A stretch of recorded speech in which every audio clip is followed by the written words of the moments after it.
Muri ivyo bikorwa rusangi amashugwe agera ku 12,000 niyo yatewe n'ugwaruka ruhurikiye mu muhari w'abaskuti mu Burundi bafadikanije n'ishiramwe twese biratwerekeye hamwe n'abanyeshure bo muri kaminuza y'u Burundi bakaba biteye kwibarabara ryitiriwe Mwezi Gisabo kuva kuri Gare du Nord berekeza ku bitaro vyitiriwe Umwami Kalede. Jado Nkuruziza arongoye ishiramwe twese biratwerekeye yavuze ko bafise ihangiro ryo guhindura ishusho y'igisagara ca Bujumbura kibe igisagara ciza kandi gihurumbirwa mu makungu. Acamagarira ugwaruka gufata iya mbere mu gutunganya neza aho baba.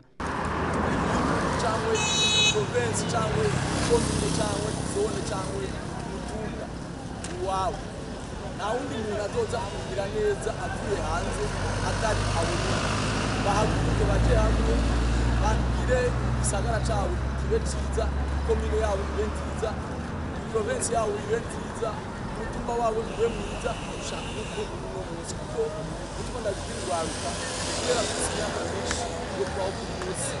Ugwaruka gwari gwitabiriye ivyo bikorwa rusangi barashima ko baterereye mu guhindura ishusho y'igihugu.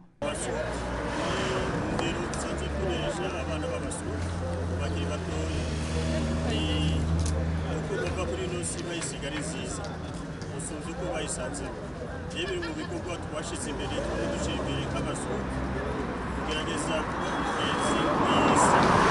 kugerageza nabene icyo dutere kugira ngo sineze twebwe nk'abanyeshuri ba kaminuza y'u Burundi bazi neza yuko ibikorwa rusangi ari iby'abanyagihugu bose natwe nk'abanyeshuri ba kaminuza turi abanyeshuri b'igihugu kandi dusanzwe tukibamo cyo gituma tubona ibikorwa byiza nk'ibi tegereza kubyitaba n'ingufu nyinshi. Ubwo gwaruka rukaba gwiyemeje ko bazobandanya ivyo bikorwa mu ntumbero yuko muri yambona kazoza Uburundi coba ari igihugu ca kaka.